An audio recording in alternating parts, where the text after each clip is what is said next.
कोकणातील प्रत्येक अपडेट जाणून घेण्यासाठी आजच माझे कोकणच्या सोशल मीडिया प्लॅटफॉर्मला लाईक, फॉलो आणि सबस्क्राईब करा। प्रजासत्ताक दिन हा प्रत्येक भारतीयासाठी अभिमानाचा आणि आत्मचिंतनाचा दिवस आहे। 26 जानेवारी 1950 रोजी भारताने आपले संविधान स्वीकारून लोकशाही राष्ट्र म्हणून नवी ओळख निर्माण केली। हा दिवस आपल्याला स्वातंत्र्यासाठी लढलेल्या शहीदांच्या त्यागाची आठवण करून देतो आणि संविधानाने दिलेल्या अधिकारांबरोबरच कर्तव्यांची देखील जाणीव करून देतो। विविधतेत एकता ही भारताची खरी ताकद असून ती जपण्याची जबाबदारी आपली आहे। माझे कोकणच्या सर्व प्रेक्षकांना मनपूर्वक शुभेच्छा। वळूयात बातमीपत्राकडे, त्याआधी पाहूयात हेडलाईन्स। नवी मुंबईत प्रजासत्ताक दिन उत्साहात साजरा, मुख्यालयात ध्वजवंदन सोहळा संपन्न। पेणमध्ये चोरट्यांचा मोठा धुमाकूळ, 2 नामांकित शाळांना लुटले, 30,000ची रोकड लंपास, सीसीटीव्ही फुटेजद्वारे तपास सुरू, पोलीस गस्त वाढवण्याची होतीये मागणी। विकास गोगावलेंसह 7 आरोपींना जामीन, निवडणूक राड्या प्रकरणात न्यायालयाचा निर्णय, राष्ट्रवादीच्या 5 आरोपींना कोठडी, महाड नगर परिषद राडा प्रकरणाला आता वळण। आणि रायगडच्या समुद्र किनाऱ्यांवर पर्यटकांची गर्दी, सलग आलेल्या सुट्ट्यांमुळे कोकण किनारपट्टी गजबजली। पाहुयात सविस्तर वृत्त। देशाचा 77वा प्रजासत्ताक दिन नवी मुंबई महानगरपालिका मुख्यालयात मोठ्या उत्साहात साजरा करण्यात आला। प्रजासत्ताक दिनानिमित्त नवी मुंबई महानगरपालिका आयुक्त कैलास शिंदे यांच्या हस्ते ध्वजवंदन करण्यात आले। यावेळी राष्ट्रध्वजाला मानवंदना देत देशाच्या संविधान मूल्यांना अभिवादन करण्यात आले। या सोहळ्यात शहर स्वच्छतेसाठी अहोरात्र परिश्रम घेणाऱ्या स्वच्छता कर्मचाऱ्यांचा विशेष सन्मान करण्यात आला। तसेच प्लास्टिक मुक्त नवी मुंबईचा संदेश देत पुनर्वापर करण्यासाठी प्लास्टिक पासून तयार करण्यात आलेले पर्यावरणपूरक बेंचेस शहरातील विविध शाळांना प्रदान करण्यात आले। या कार्यक्रमाला मनपा अधिकारी, कर्मचारी तसेच शहरातील प्रतिष्ठित नागरिक मोठ्या संख्येने उपस्थित होते। संविधान, स्वच्छता आणि पर्यावरण संरक्षणाचा संदेश देणारा हा प्रजासत्ताक दिन सोहळा नवी मुंबईत प्रेरणादायी ठरला आहे। सर्वप्रथम मी नवी मुंबईतील सर्व नागरिकांना 77व्या प्रजासत्ताक दिनाच्या खूप खूप शुभेच्छा देतो।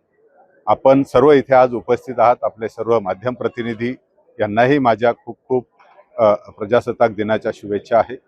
आपल्याला सर्वांना ज्ञात आहे आणि आज आपण जर बघितलं असेल तर भारतीय राज्यघटनेचा अंमलबजावणी सुरू होऊन 77 वर्ष पूर्ण झाली आणि पुढे जाऊन ज्यावेळेस आपण स्वतंत्र, ज्यावेळेस आपण विकसित भारताचं स्वप्न पाहतोय 2047 साली, त्यावेळेस आपल्याला आजचे जे काही आपल्याला घटनेने दिलेले सर्व जे अधिकार आहेत, या अधिकारांचा विशेषतः जर आपण स्थानिक स्वराज्य संस्थांना 73-74 घटनादुरुस्तीनंतर मिळालेले जे अधिकार आहेत, त्या अधिकारांचा वापर करून स्थानिक स्वराज्य संस्था सक्षमपणे नागरी सुविधा, मूलभूत सुविधा आणि स्थानिक प्रशासनामध्ये खूप मोलाची भूमिका ही बजावत आहेत।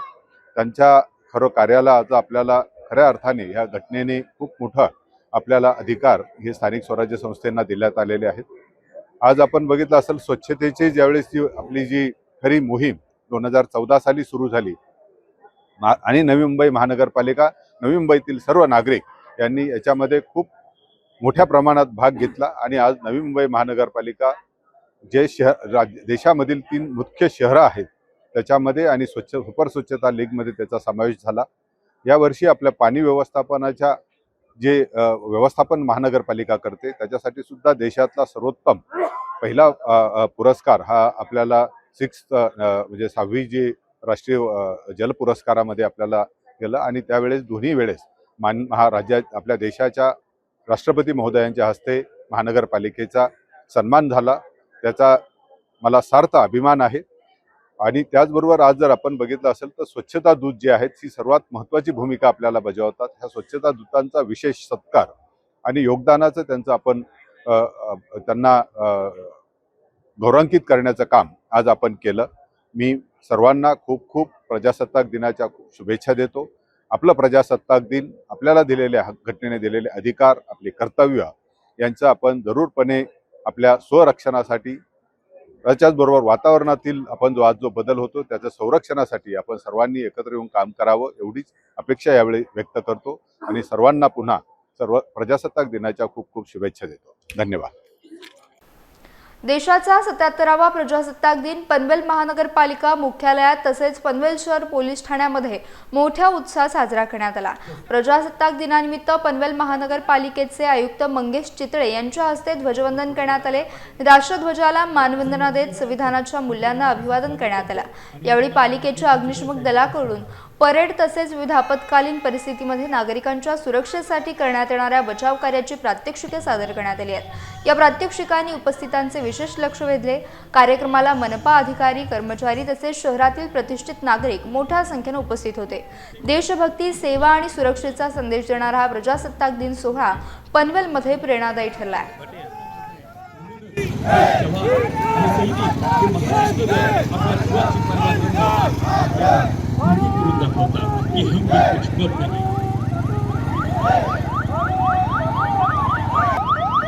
मायभूमीची आम्ही लेकरे आहे तिचा अभिमान, मायभूमीची आम्ही लेकरे आहे तिचा अभिमान, गर्वाने म्हणू शकतो हा भारत आहे मान, हा भारत आहे मान, बोला भारत माता की, भारत माता की।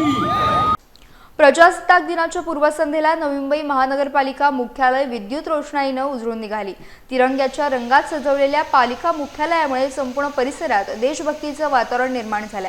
दरवर्षी 15 ऑगस्ट आणि 26 जानेवारीच्या पूर्वसंध्येला नवी मुंबई महानगरपालिका मुख्यालय अशाच पद्धतीने प्रकाशित करण्यात येते। हे नेत्रदीपक दृश्य पाहण्यासाठी मोठ्या संख्येने नागरिक पालिका मुख्यालयाबाहेर गर्दी करत असून अनेक जण फोटो आणि सेल्फी काढताना पाहायला मिळाले।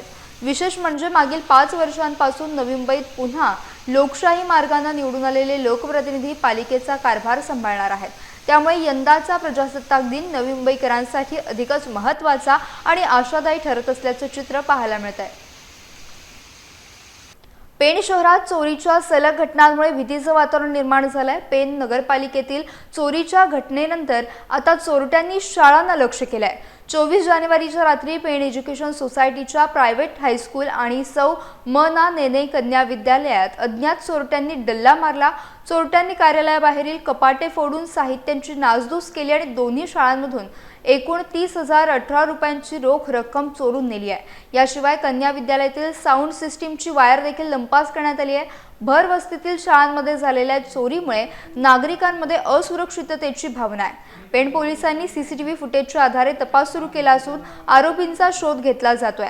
वाढत्या गुन्हेगारीमुळे रात्रीची पोलीस गस्त वाढवावी अशी आग्रही मागणी पेणवासियांकडून केली जात आहे। प्रशासनाने या प्रकरणाची गांभीर्याने दखल घेऊन शाळांना संरक्षण द्यावं असं मत पालकांनी व्यक्त केलं आहे। या घटनेमुळे शैक्षणिक संस्थांच्या सुरक्षिततेचा प्रश्न पुन्हा एकदा ऐरणीवर आला आहे।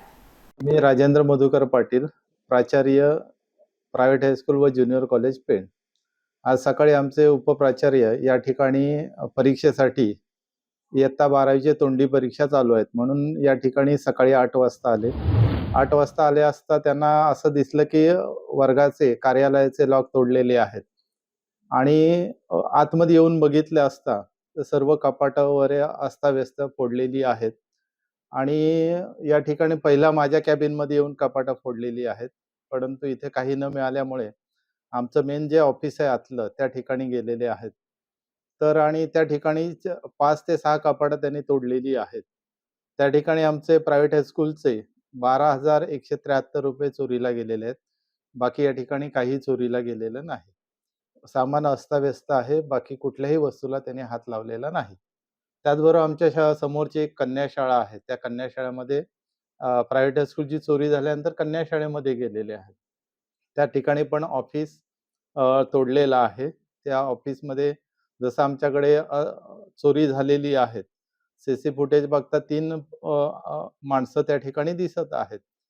त्या माणसाने बुरखा घातलेला आहे, हातात हँड ग्लोव्ज वगैरे घातलेले दिसून येत आहेत। कन्या शाळेत मात्र त्यांनी 17,845 रुपये हे त्या ठिकाणून हस्तगत केलेले आहेत। असे टोटल 30 ते 35,000 रुपये त्या चोरट्यांना, भुरट्या चोरांना सापडलेले आहेत। त्यानंतर आमचं भाऊसाहेब नेने कॉलेज आहे, त्या ठिकाणी पण अशाच पद्धतीने त्या ठिकाणी चोरी केलेली आहे। परंतु तिथे कुठल्याही प्रकारचे पैसे किंवा काही त्यांना आढळलेले नाही आहेत। हा चोरीचा प्रकार साधारण 1:30च्या सुमारास झालेला आहे। 1:30 ते 3च्या दरम्यान ही आमच्या कॉलेजमध्ये चोरी झालेली आहे। खेड तालुक्यातील वेरळ गावात खासगी टेलिकॉम कंपनीच्या बेकायदेशीर खोदकामामुळे महावितरणची भूमिगत हाय टेन्शन वीज वाहिनी तुटल्यानं तब्बल 10 तास वीज पुरवठा खंडित झाला। राष्ट्रीय महामार्गालगत खासगी केबल टाकण्यासाठी नियमांचं उल्लंघन करत खोदकाम करण्यात आलं। याच दरम्यान महावितरणची हाय टेन्शन केबल तुटल्यामुळे वेरळ गावासह खेड रेल्वे स्टेशन परिसरात वीज पुरवठा पूर्णपणे ठप्प झाला। या घटनेचा मोठा फटका रेल्वे स्टेशन परिसरातील शेकडो दुकाने, व्यापारी, गाळे आणि लघुउद्योजकांना बसला आहे। व्यवसाय ठप्प झाल्यानं व्यापाऱ्यांमध्ये तीव्र नाराजी व्यक्त करण्यात आली। दरम्यान महावितरणकडून युद्धपातळीवर दुरुस्तीचं काम सुरू करण्यात आलं असून संबंधित ठेकेदारावर आणि टेलिकॉम कंपनीवर गुन्हा दाखल करण्याचं आश्वासन देण्यात आलं आहे। महाड नगर परिषद निवडणूक राडा प्रकरणात न्यायालयानं महत्त्वाचा निर्णय दिलाय। मंत्री भरत गोगावले यांचे पुत्र विकास गोगावले यांच्यासह 7 आरोपींना महाड न्यायालयानं जामीन मंजूर केलाय। तर याच प्रकरणात राष्ट्रवादी काँग्रेस पक्षाचे नेते हनुमंत जगताप यांच्यासह 5 आरोपींना 1 दिवसाची न्यायालयीन कोठडी सुनावण्यात आली। या प्रकरणाबाबत महाड तालुका उपाधीक्षक पोलीस अधिकारी शंकर काळे यांनी माहिती दिली आहे। महाड नगर परिषद निवडणूक काळात घडलेल्या राड्यामुळे संपूर्ण जिल्ह्यात मोठी खळबळ उडाली होती। न्यायालयाच्या निर्णयामुळे या प्रकरणाला आता नवं वळण मिळालं असून पुढील सुनावणीकडे सर्वांचं लक्ष लागलं आहे। 78 मधल्या 8 आरोपींना हजर केलेलं होतं, त्यांचा न्यायालयानं जामीन मंजूर केलेला आहे।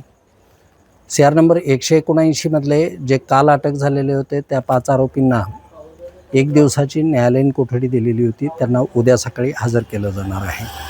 आणि ज्यांना 2 दिवसांपूर्वी अटक केलेलं होतं त्या 5 जणांना न्यायालयाचा वेळ संपल्यामुळं न्यायालयानं उद्या सकाळी रेग्युलर कोर्टाच्या पुढे 10 वाजता हजर ठेवायला सांगितलेलं आहे। त्यावेळी त्यांच्या जामीनवरती निर्णय होईल। थँक्यू। रायगड जिल्ह्यातील खालापूर तालुक्यातील सावरोली जिल्हा परिषद मतदारसंघात निवडणुकीतील सर्वात मोठी राजकीय घडामोड समोर आली आहे। ठाकरे गटाच्या शिवसेनेकडून उभे असलेले उमेदवार उत्तम भोईर यांनी निवडणूक रिंगणात माघार घेतली। परिवर्तन विकास आघाडीचे अधिकृत उमेदवार संतोष बैलमारे यांना बिनशर्त पाठिंबा जाहीर केला। त्याचबरोबर या मतदारसंघातील नाराज नेते सुरेश पाटील यांची नाराजी खासदार सुनील तटकरे यांनी दूर केल्यानं परिवर्तन विकास आघाडीची ताकद अधिक वाढली आहे। उभाटा शिवसेना आणि अजित पवार गटाच्या राष्ट्रवादी काँग्रेसची युती असलेल्या परिवर्तन विकास आघाडीला या निर्णयामुळे मोठे बळ मिळाले असून सावरोली मतदारसंघातील निवडणूक आता एकतर्फी होत असल्याचं चित्र पाहायला मिळते। या राजकीय घडामोडीमुळे सावरोली जिल्हा परिषद निवडणूक अधिकच निर्णायक टप्प्यात पोहोचली आहे।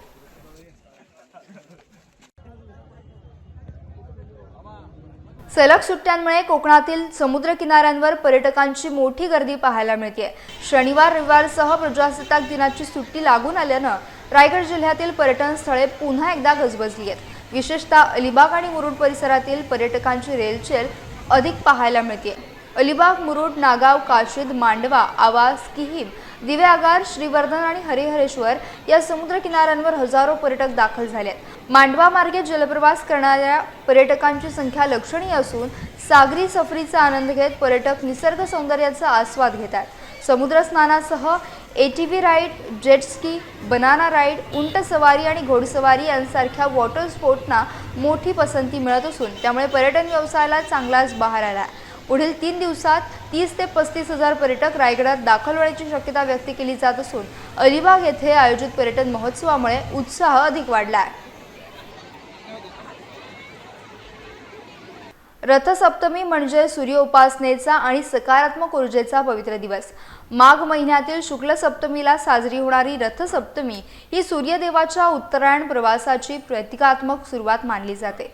सिंधुदुर्ग जिल्ह्यात काल पहाटेपासूनच भाविकांनी सूर्यदेवाला अर्घ्य अर्पण करण्यास पूजा अर्चा करत सुरुवात केली।